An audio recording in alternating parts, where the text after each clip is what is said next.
আসসালামু আলাইকুম। হ্যালো বন্ধুরা, আজকে আমি আপনাদের একটা গল্প শোনাবো।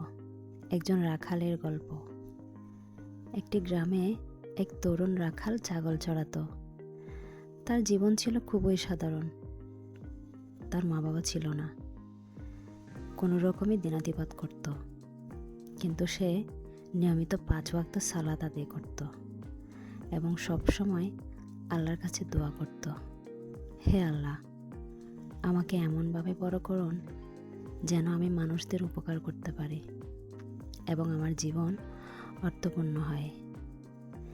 একদিন প্রবল বৃষ্টির সময় গ্রামের পাশের নদীতে একটি ছোট বাচ্চা ডুবে যাচ্ছিল।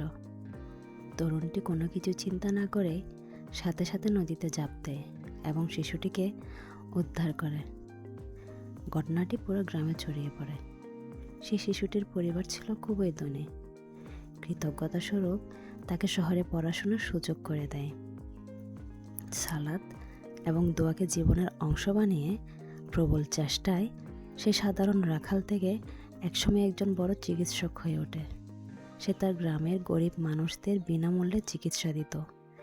যখন তাকে জিজ্ঞেস করা হলো এত বড় সাফল্যের রহস্য কি, সে মিষ্টি হেসে বলে, প্রতিদিন 5 ওয়াক্ত সালাত, কঠোর পরিশ্রম এবং আল্লাহর কাছে দোয়া।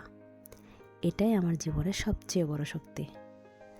মোরাল অফ দ্য স্টোরি: জীবনের প্রতিটি দরজা খুলতে পারে সালাত এবং দোয়া এবং কঠোর পরিশ্রম। আপনি হয়তো এখন দেখছেন না, কিন্তু আল্লাহ আপনার জন্য এমন কিছু সংরক্ষণ করে রেখেছেন যা আপনাকে আপনার কল্পনাকেও অতিক্রম করবে। তাই সালাতের সাথে থাকুন, প্রতিটি কাজে আল্লাহর সাহায্য চান। আমার গল্পটা যদি ভালো লেগে থাকে তাহলে চ্যানেলটি অবশ্যই লাইক, শেয়ার, কমেন্ট এবং সাবস্ক্রাইব করতে ভুলবেন না।